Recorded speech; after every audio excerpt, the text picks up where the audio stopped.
Let's see this question. The question is energy required for ATP synthesis in ETS comes from. जो energy चाहिए ATP बनाने के लिए electron transport system के through, वो energy आ किस वजह से रही है, ये पूछा गया है।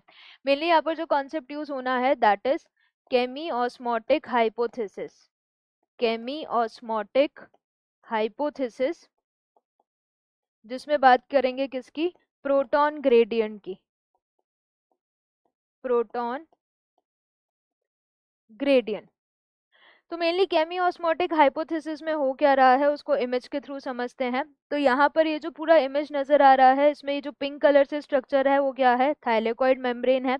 अब हमें यहाँ पर ये देखना है कि प्रोटॉन ग्रेडियंट आ कैसे रहा है। तो यहाँ पर पूरा नॉन साइक्लिक फोटोफॉस्फोराइलेशन चल रहा है, जिसमें ऑक्सीडेशन ऑफ वाटर होगा।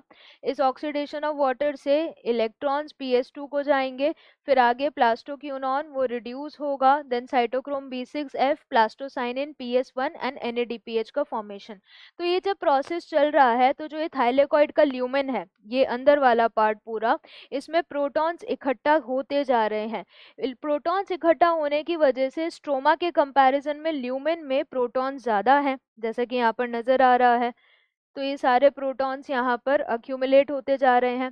तो प्रोटॉन्स अक्यूमुलेट होने की वजह से एक ग्रेडियंट, एक डिफरेंस यहाँ पर फॉर्म हो गया है, और इसी डिफरेंस की वजह से ये प्रोटॉन यहाँ पर मूव करेगा एटीपी सिंथेस के थ्रू, और एडीपी और इनऑर्गेनिक फॉस्फेट मिलके क्या बना देंगे, एटीपी।